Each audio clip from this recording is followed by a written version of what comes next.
This is All of It on WNYC. I'm Allison Stewart. Thank you for spending part of your day with us. In honor of our country's 250th, we're devoting Fridays to history. Today you'll hear part of my full bio conversation with historian David Blight, author of Frederick Douglass, Prophet of Freedom, which won the 2019 Pulitzer Prize. We'll learn about Douglass's early life, his birth into slavery in Maryland, his escape to the North, and how he became one of the most famous abolitionists of the 19th century. Plus, we discuss his relationship with President Lincoln, how he navigated the politics of abolition, and his final years before his death in 1895. So let's start my conversation with David Blight about Frederick Douglass's early life. Slavery on the eastern shore of Maryland was a good deal different than on the other side of the Chesapeake Bay. There were very few cities or towns. There was more plantation-style agriculture. And Douglass, indeed, Frederick Bailey, grew up in part on the largest land holding in all of Maryland, the Y Plantation, which was a vast, self-sufficient plantation that grew everything it needed, and it backed up right onto the Chesapeake Bay. So, in effect, it backed up onto access to the ocean. But the eastern shore was always a little bit more out of the way, and some might say backward, than the eastern shore. In fact, in Douglass's own descriptions of it, he described the area he was born in as the worn-out soil of the eastern shore. Of course, that was when he was remembering his slavery days there. Slavery destroyed families. How did it destroy Fred Bailey's biological family? Well, Frederick Douglass was born probably in the cabin of his grandmother, Betsy Bailey. His mother, Harriet, was one of several daughters, and he never knew his kinfolk. He barely knew his mother. He last saw her when he was only 6 years old, and he had very few vivid memories of her. In fact, he invented images of her in his writing. He never knew who his father was, although he always heard that his father was one of his masters, and the best two candidates are his original owner, Aaron Anthony, and his second owner, Thomas Auld. But we still don't know for sure who Douglass's father was. He didn't even know his siblings, and he had 4 of them. Until he was about 8 years old, he was sent from Baltimore. He had just been sent to Baltimore. I mean, he was sent back to Baltimore. Back to the Eastern Shore because his owner, Aaron Anthony, had died, and all of Anthony's slaves were to be divided up. And there's a very vivid moment in Douglass's autobiographies where he describes all of Anthony's 25 or 30 slaves being lined up and divided up among kinfolk or sold to so-and-so or given to so-and-so. And he looked around and he said, many of these were my siblings. And he said, he didn't even know who they were.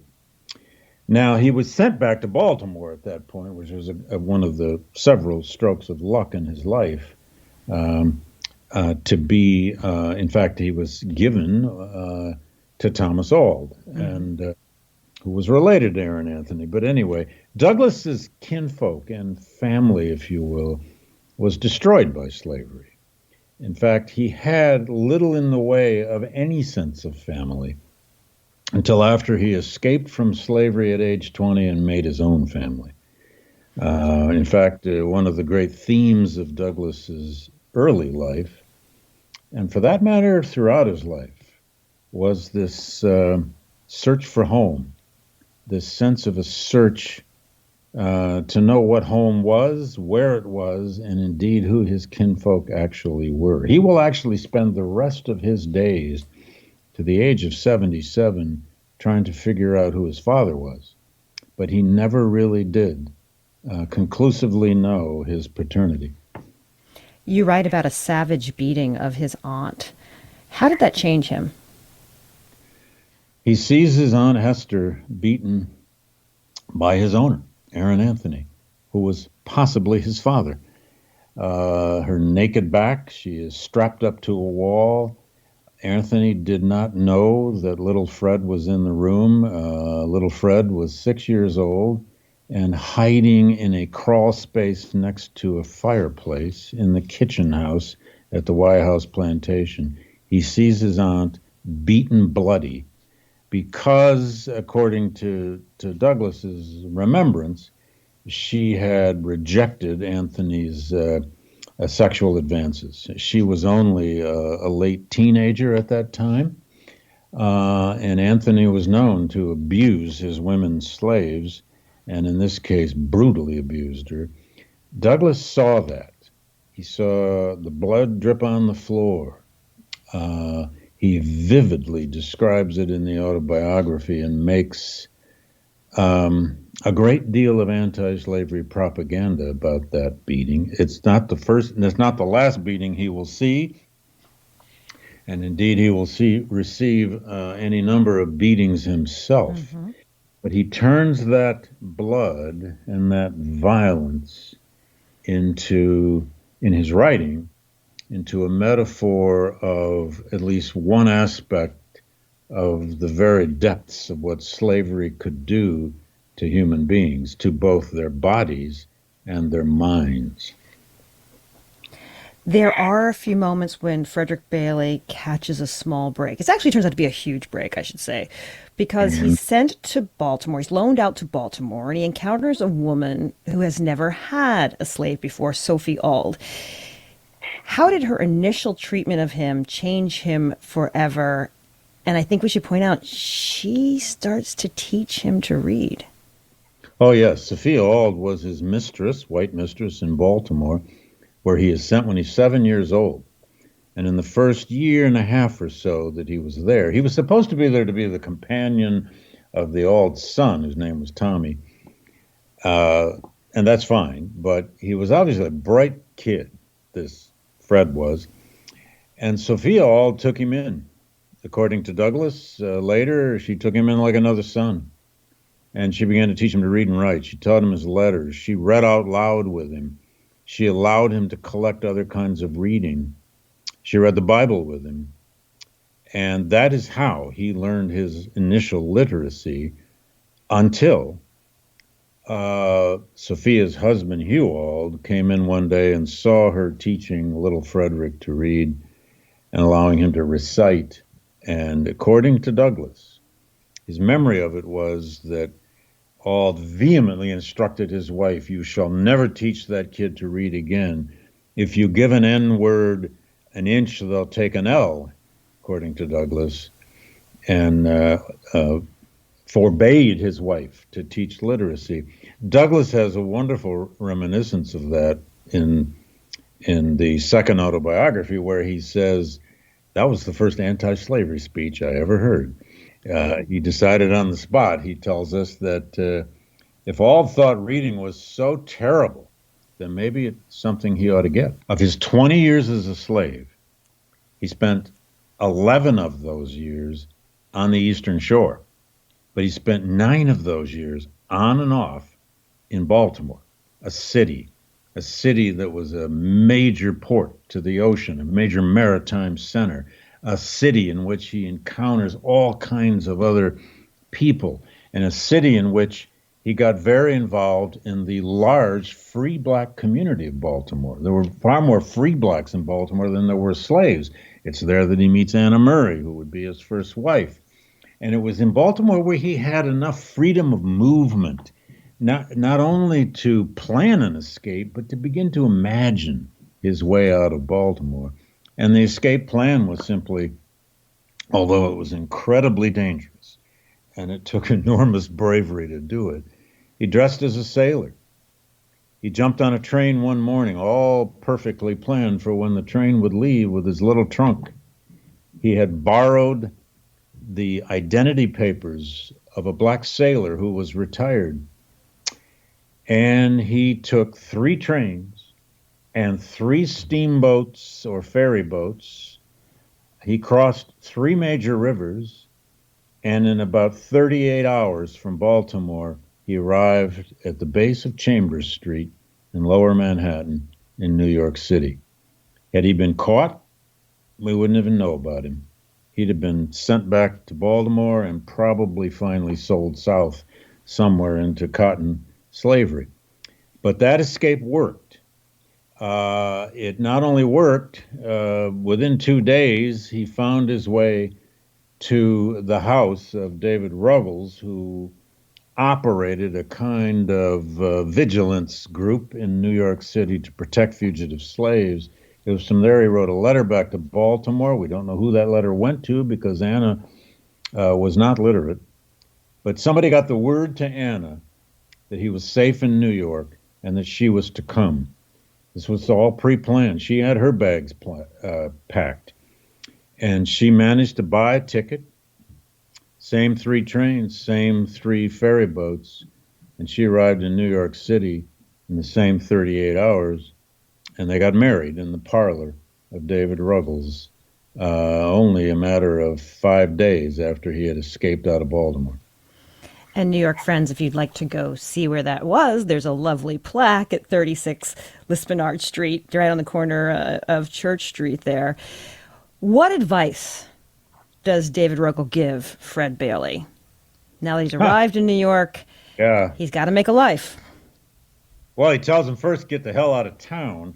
He says he and Anna should go north to New Bedford, Massachusetts. It would be safer. It was not safe in 1838 in New York City for most fugitive slaves. It was very risky business. But up in New Bedford, the major whaling port of New England, it was known as a kind of an enclave for fugitive slaves. It had a strong black community, and Ruggles even gave him a couple of names to look up as soon as they arrived. And Anna and Frederick, again on steamboats and then by carriage, made their way to New Bedford, Massachusetts, where they spent their first night in the home of a free black man who was himself earlier an escaped slave. His name was Johnson. But at the first morning in that house, Douglas says, I think I need a new name. And Mr. Johnson agreed with him. And Douglas thought, well, what should I pick? And he, Mr. Johnson told him, well, don't pick Johnson. There are way too many of us. Way too many of us. And Johnson, according to Douglas, had just been reading Sir Walter Scott's Lady of the Lake, which was an epic poem by the great Scott writer. And the hero in that epic poem is a man named Douglas with one S. Johnson tells him this. Douglas said, I like that name. I like the sound of it. But I'm going to give it one more S for distinction. And that's how Douglas became Frederick Douglass. Frederick Douglass is in New Bedford, working as a laborer. He takes a liking to another piece of writing, The Liberator, a paper. Oh, yeah. How does this paper ignite his career as an abolitionist? It's almost as important as the Columbian Orator. When Douglas discovers this newspaper, edited by William Lloyd Garrison in Boston, this radical anti-slavery paper, he was stunned. He read it voraciously every month. I'm sorry, every week. It was a weekly paper. And he would even tack it on the wall in one of his jobs. He worked the bellows in a foundry down by the docks. And he said he could work that bellows with one arm, and he could kind of follow the newspaper. He'd tack it up on the wall, and he would read the Liberator while working that bellows. I mean, all of us may have had jobs early in our life where we weren't doing anything intellectually challenged, and we looked for something to distract us. But the paper was full of analyses of slavery. It was full of stories about slavery. And at that point, Douglas didn't care what the ideological bent of the paper was. He was just thrilled to find a newspaper that was engaged in this radical criticism of the existence of slavery and even the existence of racism. And It will soon lead to him being discovered by some of the disciples of William Lloyd Garrison, because Douglass didn't only read this liberator, he got involved in the local black church. In fact, it's one of the first things he did. There was a small African Methodist Episcopal Zion church in New Bedford. They called it the Little Zion. And he may have gotten involved there literally the first month or two they were there. But within the first year, they had him preaching. They found out this kid could preach. And he'd been doing that already back on the Eastern Shore. He was running a kind of a debate group and a preaching group among his slave buddies when he was 18 on the Eastern Shore. But he started to preach, and the congregation decided to ordain him.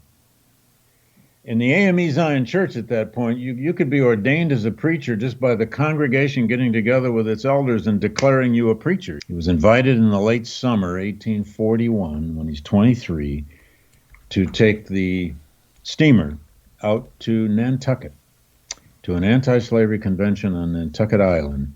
And it was in August 1841 at Nantucket in the Athenaeum Library, which is still there, where Douglass gave his first real speech to white abolitionists. And he was a hit, a big hit. In fact, it was a 2-day convention. He spoke on the first day, and they invited him to speak again the second day. And what Douglass did in this first speech, we don't have an actual text of it, but we know the kinds of speeches he was then quickly giving, was basically telling stories from his slave life. You're listening to my full bio conversation with historian David Blight, author of the biography Frederick Douglass, Prophet of Freedom, which won the 2019 Pulitzer Prize. Next, we continue with Frederick Douglass's story as he builds a national reputation as an orator while navigating the complexities of his family life and personal relationships.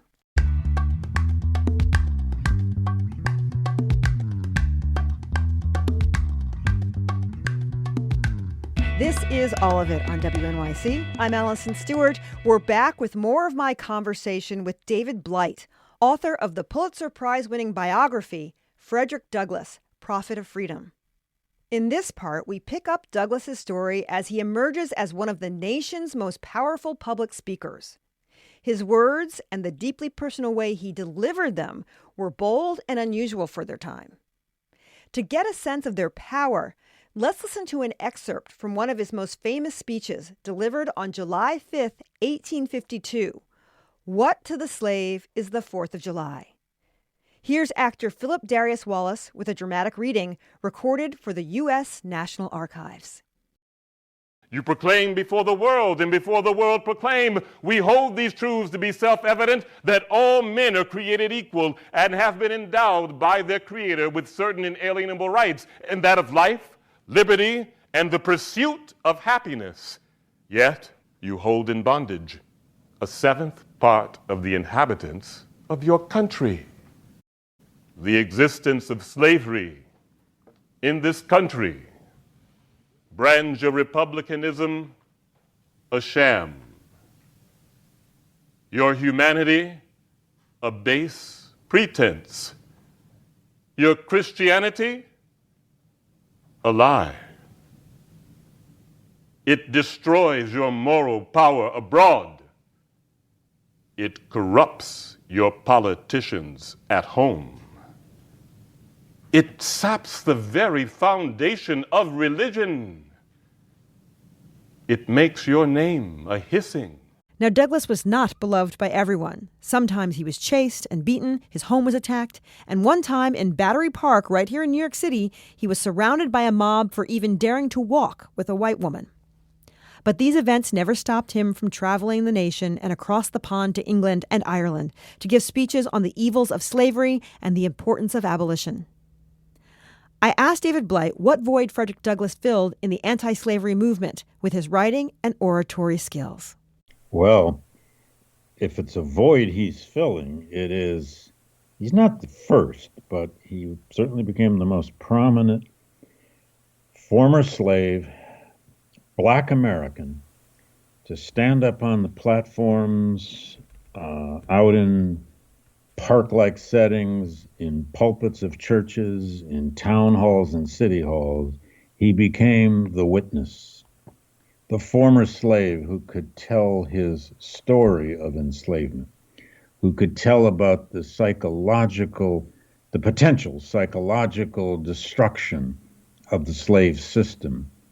Um, the void he filled was that role of being the witness of the actual experience. Now, I would add to that, though, he was much more than just the black spokesman. He wanted to be much more than simply the exhibit up on the stage, the exhibition up on the stage. Douglass, early on, became an astute analyst of the meaning of slavery, an analyst of the meaning of racism, an analyst of the threat of slavery itself to the existence of the United States, and he became, really, very quickly, a master storyteller. He was brilliant at unfolding narratives verbally, through oratory. He is simply a master storyteller. And we see that very early. As people wrote about him, they always seemed to include his physical description, and they always commented on him being of mixed race and the Yeah. way he looked. First of all, I would love to know your thoughts on why that is, and did he mind being objectified like that, or did he find a way to use it? Oh, it's mostly that he found a way to use it. I think he did mind at times, but we're talking here the middle of the 19th century, and race consciousness was so complete and so, ubiquitous. There was no way to avoid it. So, yes, Douglass was light-skinned, relatively light-skinned, but clearly a black person. There was never any question about him passing. But he made it perfectly well known and open that his father was white and might have even been his master. He told that story over and over and over, and he would play off it. He would joke off it at times. I said, well, I can do this, and that's probably because of my white father, but I can do that, and that's probably because of my black mother. So Douglass would sometimes use it to his advantage. He was very good at converting, shall we say, the awkward truths into humor, into ways of connecting with his audiences. And again, it took time. He did not walk out of slavery a fully formed orator by any means. He had to practice it over and over and over, and he learned how to connect with audiences, what they cared about, what stories would grab them, how he could have them in his hands. And abolitionists, especially in these early years, were hugely controversial. They were not loved in most towns. In fact, they courted the scorn of their audiences. It was considered a success for some of these traveling troops of abolitionists if they had a few things thrown at them. That meant the audience had been worked up, they had been troubled, they had reached somebody. They just hoped that what was thrown at them wouldn't kill them. He is not physically present as a husband or a father. Did you get a sense from his letters or why being physically with his family wasn't a higher priority? Well, for one thing, it's the way he made a living. Being on the road, itinerant lecturer, getting paid $50 a lecture, and by the way, after the Civil War, he would make $100 to $150 a lecture. That's serious money, especially if you can go on the circuit and do 30 lectures in one trip. So part of that was making a living. Part of that is using his voice. He had adoring relationships with all four of his surviving adult children. There's no question about that. We know that from the letters. He could be a very doting father in some ways. He was certainly a doting grandfather later on. He and Anna will end up with 21 grandchildren. And that came from only 3 of the surviving adult children because Louis, their oldest, never had children. He was terribly wounded in the Battle of Fort Wagner in the Civil War, in the groin, as they say, and could never have children. So family and home are extremely important to Douglas, but there's no question. Yeah, I once tried to calculate. I never could really do it, but by using travel itineraries and so on, and the average number of speeches and this and that, I tried to calculate, for a decade or so, how much time Douglas was actually at home and how much he was on the road, and it became hard to do. But what if it? What would be the conclusion if I had found that he was gone 60% of the time? I actually had interesting conversations with some women historian friends of mine. It was actually a year I spent in England at Cambridge, where I wrote 8 chapters of this book. And we had a lunch one day. There were 3 or 4 of us sitting around, and I asked them what they all thought of all this. And they said, David, don't be too hard on Douglas. This is what prominent men did in the 19th century. They think if he'd been in Congress, he wouldn't have been home much either. Think of senators and so on and so forth. And of course, they were right. But I couldn't help thinking at times that this is a classic case of the absent father for those young people, the 3 sons. I suspect it was especially hard for the son. And later on, as I discuss in the book at really some length, Douglas's 3 sons, especially 2 of them, and his daughter Rosetta, all had difficult, turbulent lives. Rosetta, in part, because she made a very bad marriage to a Civil War veteran, had 7 babies with him in 12 years. That will lock up a woman's life in a hurry. And Rosetta, by the way, had the best education of all the 4 Douglas children. They even had a governess for her for a year. She went to a special school for another year. She tried to become a teacher for a while. But anyway, the Douglas children struggled to make a living, struggled with their lives and even their own families. And of course, that doesn't make them that special. Lots of people struggle. But I do think there's evidence in my book, and there's certainly evidence laying around out there, that it was never easy to be Frederick Douglass's son and daughter. He became so famous. He had this, he had a real problem with fame, or what we today would call celebrity. They didn't have that word then. But Douglas, by the time of the Civil War, and especially in the wake of the Civil War, when his travels were safer, was recognizable everywhere.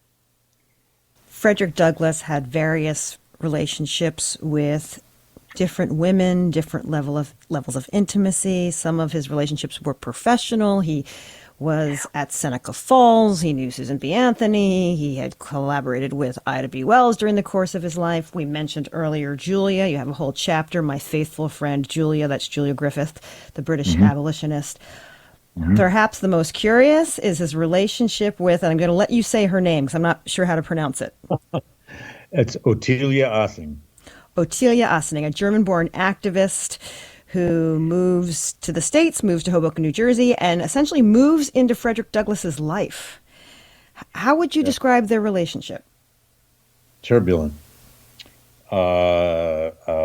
mysterious, and very difficult to explain. Of all the problems to solve in Douglass's biography, and there are several, it's trying to get to the bottom of and explain Ottilia Ossing that was the most difficult of all. Ottilia Ossing was a German 48er. That means she was greatly influenced by the Republican revolutions of 1848. She was a German Jew, although not a practicing Jew. In fact, she was a ferocious atheist. Her father and her mother were writers and poets. In fact, her father had been imprisoned after the Revolution of 48. She was very well educated, extremely well read, fluent in at least 3 languages. But she came to America to cover, as a journalist, the American anti-slavery movement. This slavery issue in America was tearing America apart in the 1850s. And she began to read The Abolitionist.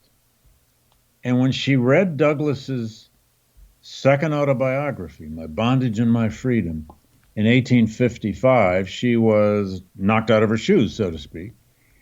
And only a year later, she traveled out, less than a year later, she traveled out to Rochester, New York. Really didn't have an appointment. She just went up to the Douglas home and said, "May I interview you?" And of course he said yes. And well, one thing led to another, but in effect, as you suggested, Allison, she tried never to leave. Now, their relationship would be roughly about 22 years, on and off, on and off.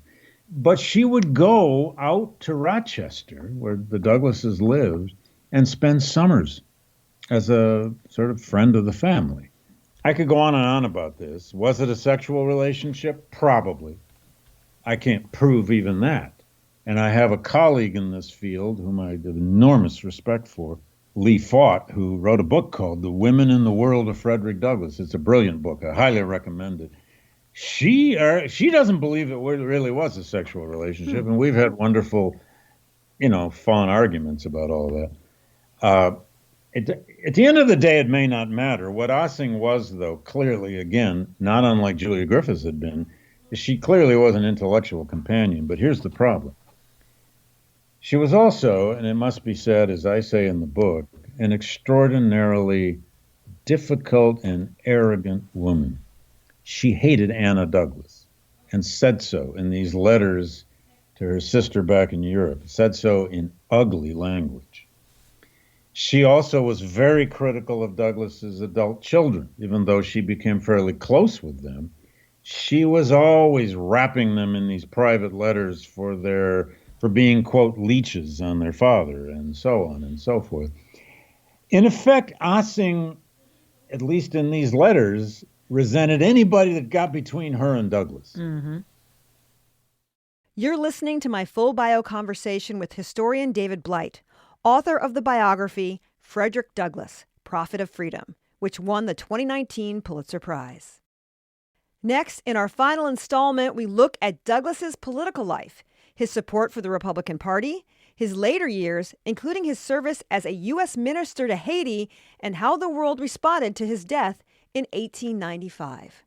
This is all of it.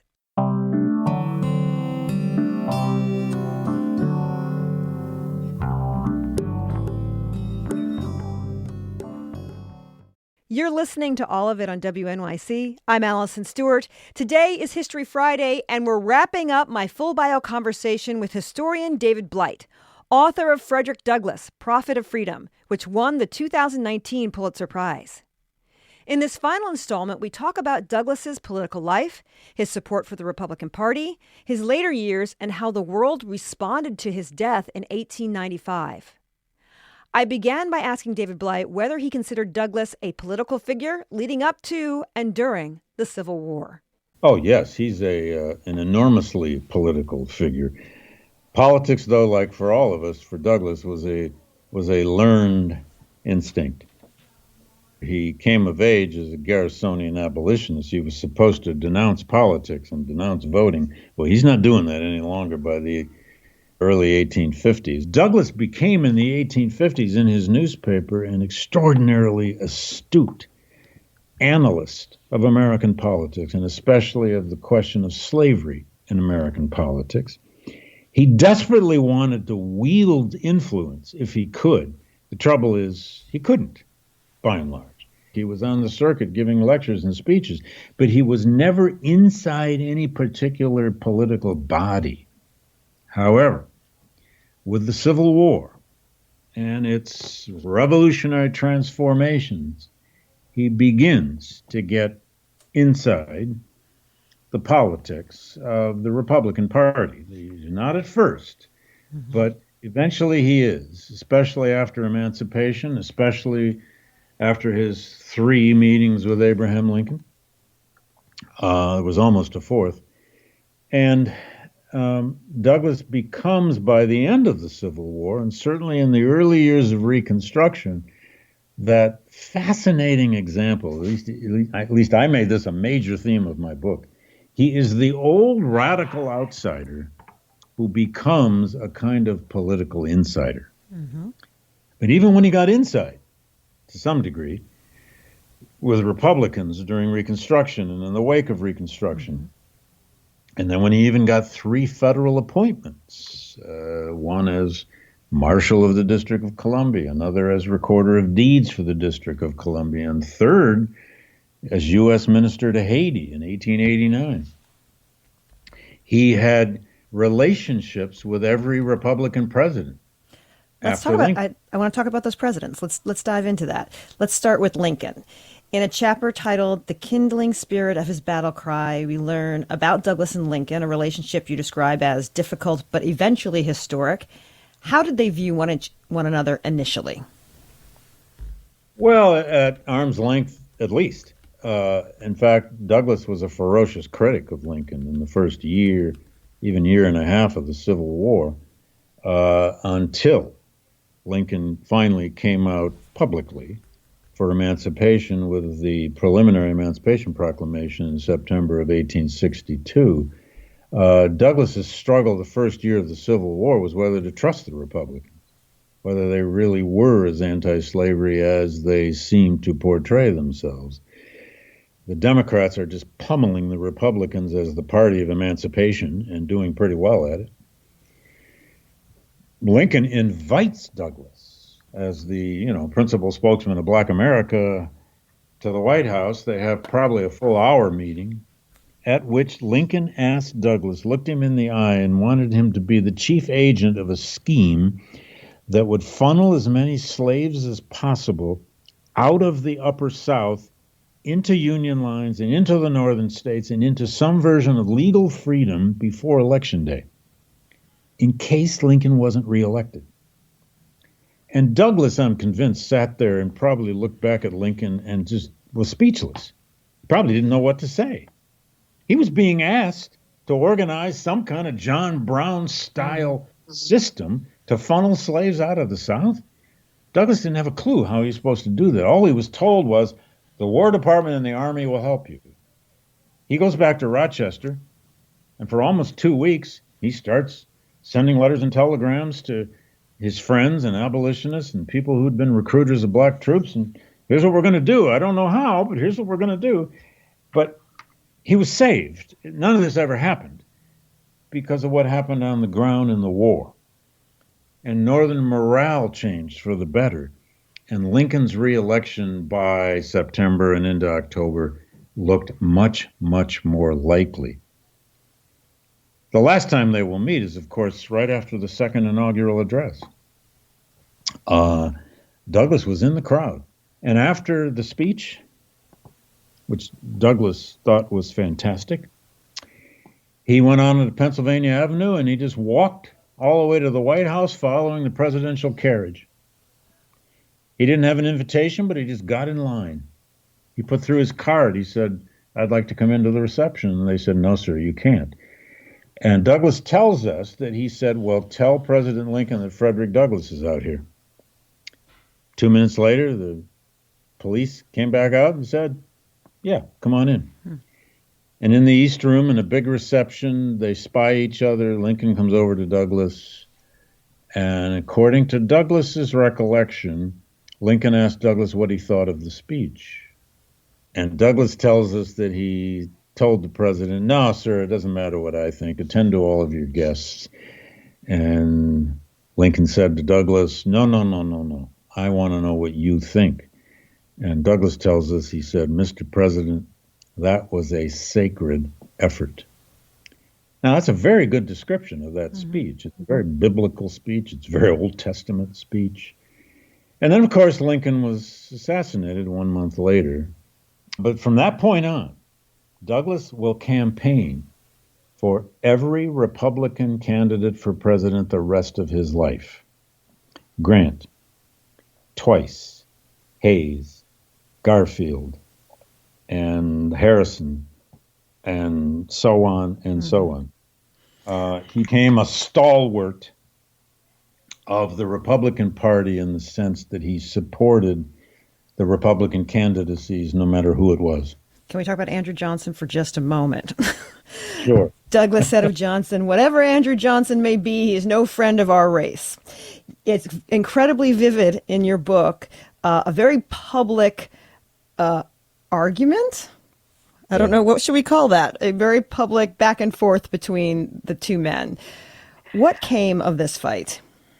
Well, it was a terrible exchange, wasn't it? It's in February 1866. It's in the midst of the struggle in Congress to try to come up with the Reconstruction Plan. Douglas gets up a delegation of 12 black men, including his oldest son, Lewis.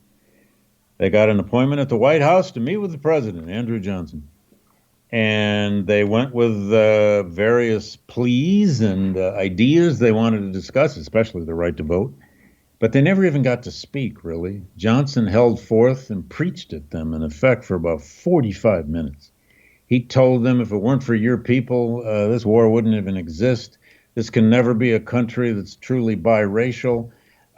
He even said things like, I once owned some slaves, but I freed them. But even when I owned slaves, I was more their slave than they were of mine.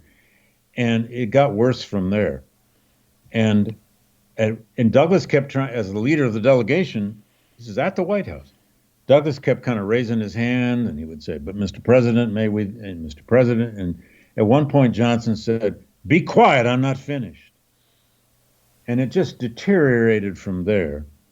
Here was a president of the United States spewing this racism at a delegation of 12 black men who've come to talk to him about their futures. And as they were leaving the room, Douglas got the delegation to stand up. They just realized this isn't going anywhere. It's over. They're about to leave the room. And they all overheard Johnson say this because a member of the press, and by the way, the press was there recording this. Johnson was overheard to say, "That Douglas, he's just like every other N-word. He'd sooner cut your throat than not." Now, I have always had this imagination. I don't know exactly what Douglas was thinking, but Douglas must have turned around, and I'd have given anything to see his eyes meet Johnson's at that point. What we do know is they went back to a hotel. They wrote up a manifesto that was published the next day in a Washington, D.C. newspaper, and then Douglas went to his desk, and he did what he always did. He wrote a new speech. He took it on the road for the next 6 months. And the title of that speech was "The Perils of Our Republic."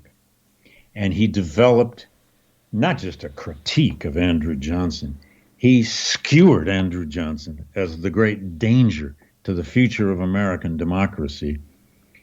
And in that speech, he laid out a whole scheme of measures that he believed should be done to thwart and stop Andrew Johnson.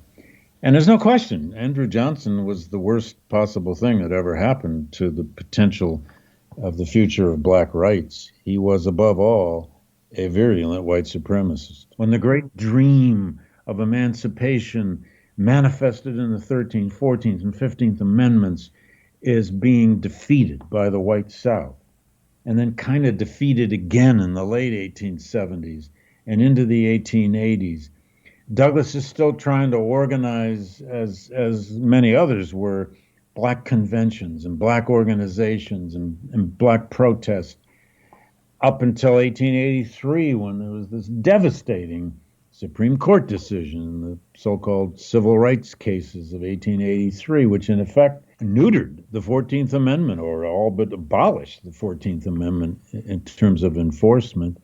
So these were in some ways despairing years. And then Anna, his wife, died in 1882. There were many sorrows.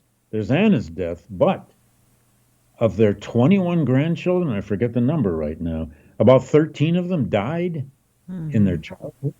But then he remarried in what became, Scandalous. without a doubt, the most scandalous marriage of the 19th century. I don't know what else you would compare it to, especially in terms of its press coverage. Anna dies in 82. He remarried in the winter of 1884, about a year and a half later, to a woman named Helen Pitts, who was about 20 years younger, very well educated, Mount Holyoke graduate, a woman who came from an abolitionist family in Western New York. She had classic abolitionist credentials. She'd worked in a contraband camp in D.C. during the war. She even caught malaria there, and had to go home. She almost died. But he married her after he had hired her as one of the clerks in the Recorder of Deeds office in Washington, D.C. And Helen Pitts worked at a desk right next to Douglas's daughter, Rosetta, and they were almost the same exact age. And one day, Rosetta was sitting at her desk in late afternoon, and in walked a reporter and said, Miss Douglas, or Miss Sprague was her last name then, do you realize your father just bought a marriage license down the hall here? It was in City Hall in the district. And Rosetta must have had a reaction, something like, what? It was a difficult thing for Douglas's family. He took a lot of heat from black Americans and white Americans, but he also had supporters on both sides of the racial line about this. But then, in his old age,